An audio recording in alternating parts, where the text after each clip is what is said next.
Hey everybody, it's Jason Blaha here, and today I want to chat with you guys a little bit about something that I've been asked quite a few times in the comments, and I'm familiar with the origins of this, but I'm going to disagree with it. I'm going to strongly disagree with it. And that is this idea that we hear out there that we either need to do more pulling, and they usually mean upper body, more pulling volume than pushing volume, or that we need to do twice the pulling volume as pushing volume. Well, right off the bat, that should sound ludicrous if you understand things like maximum recoverable volume. Because if you really followed that rule, you're going to have people who are extremely well recovered with amazing lifestyles to be able to handle double the pulling volume. Or you're going to have to undertrain their pushing. Right? In other words, they're going to do very, very little pushing so that they can not exceed their recovery and spend all their gym time pulling. Okay, it doesn't make any sense, does it? We could look at the same thing if we're going to talk about lower body. You're going to deadlift more than you're going to squat. Best of luck with recovery on that. In terms of volume, best of luck with that. So why do people say this? It's well-meaning, and it's based upon a very good idea. And that idea is that most young men care about show muscles more than go muscles. Well, that's definitely a problem for anyone who wants to be strong, or anybody who wants to be athletic. But let's go even over to the physique world, which is not my cup of tea, something I don't like. As they say in bodybuilding, or someone noted over the years, that usually the guy with the best back is the tiebreaker in the Mr. Olympia. That any guy who doesn't have phenomenal back development never wins, will never be allowed to win, even if everything else is perfect. Young guys tend to neglect their back. And look at a lot of the other YouTubers, the younger fitness YouTubers here who are in good shape and have good chest and shoulders and stuff, but how many of them have a back? Almost none of them. None of them. Most young men are neglecting on their back. Okay. So if people are chasing a physique goal of some type, well, that's going to look really funny when they turn around. It's going to look real funny when they turn around. And if they're going to go do bodybuilding or something like that, they're not going to win at all. Like if they neglect their back and they don't have wide lats, big thick traps, rhomboids, erectors, everything else, they're not going to win at bodybuilding. You're going to be a strength athlete and you neglect your back, you're just going to be weak. You're going to be weak. And you're going to be injury prone either way. Because an anterior dominant upper body equals what? Injuries, right? You're more likely to hurt your shoulder. Let's come back over to that point I always make. Of how many guys I meet my age or 5 or 7 or 8 years younger who are used to lift. I used to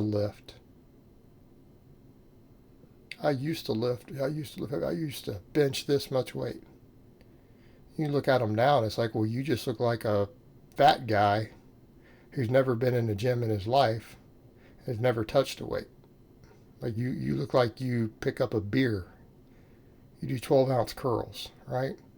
That's the average used to lift guy. Well, how many of those guys probably got hurt because they were anterior dominant, because they were chest and arm bros, and they benched like crap? I'd say most of them. And they quit lifting, right? They get hurt, and they quit lifting. And they still have shoulder problems and other stuff. Used to lift.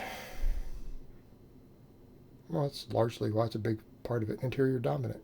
Well, let's talk about the same thing with the lower body. If you're too anterior dominant, you're more likely to hurt your knees, more likely to tear hamstrings, other stuff when doing athletic stuff, and including when lifting, right? We don't want to be anterior dominant. And the idea is that if we're going to be dominant in one direction, what is the safest one? You guys know this. You know this. You're going to be less injury prone if you're posterior dominant than anterior dominant in general. You can be less likely to hurt your knees. You're going to be less likely to damage your shoulders. You're just less likely to get hurt. if you're posterior dominant.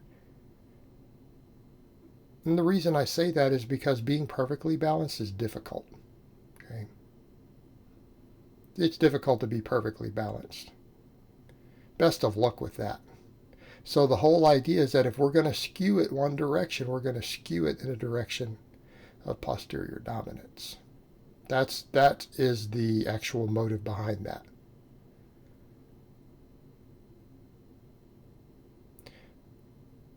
But that's not good either, because ultimately those rules don't work. Here's what I would say. The real rule is just train everything correctly. Okay? Instead of coming up with half-ass rules to deal with bad training, why don't we just train correctly? Why don't we just go ahead and make sure that we just do close to our maximum recoverable volume based upon our lifestyle for everything? I mean, the perfect example, look at my back. Come on.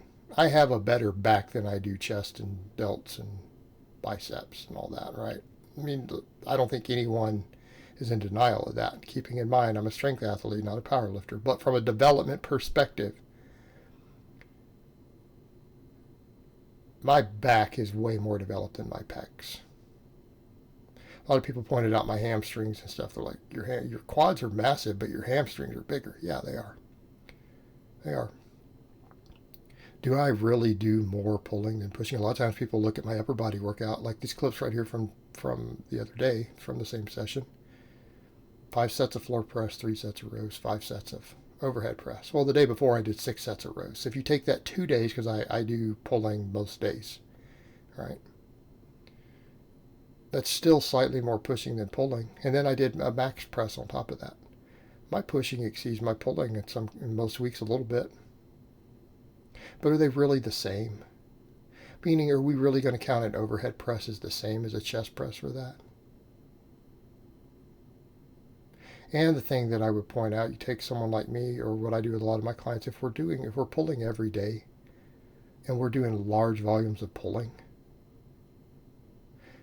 are we really concerned about this? In other words, let's say my average client does 12 to 15 sets of pendlay rows. I have clients who do 20, by the way.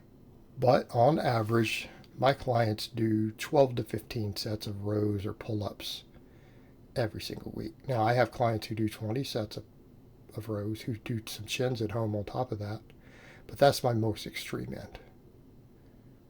Do I really need to double their volume? Can't I just have them do 15 sets of presses every week? Right? Can't we do that?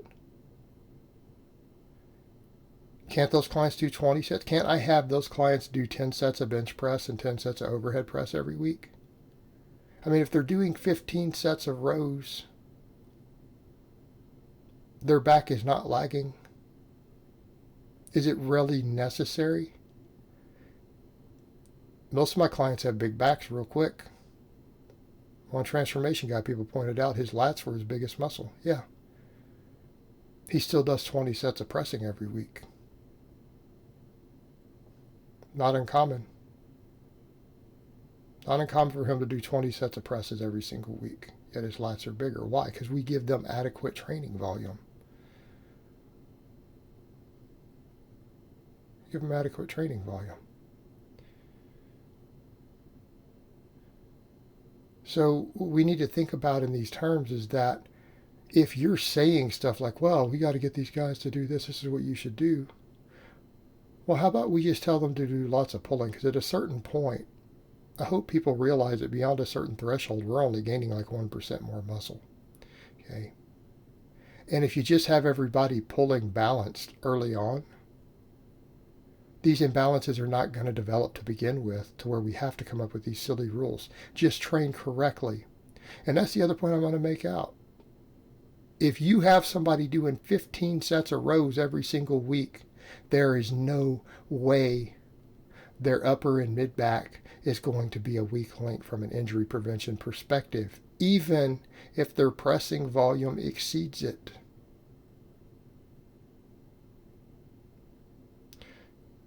Same thing with the pulling volume. Does it need to be pulling volume for the lower, or can it just be posterior chain work? Why don't we just make sure we get plenty of posterior chain work for the glutes and hamstrings and erectors? Problem solved. We don't need these silly rules. And I don't need these silly rules coming from clowns watching my training saying you're doing more pressing than pulling. Look at my back. Like, how idiotic do you have to be to make that statement?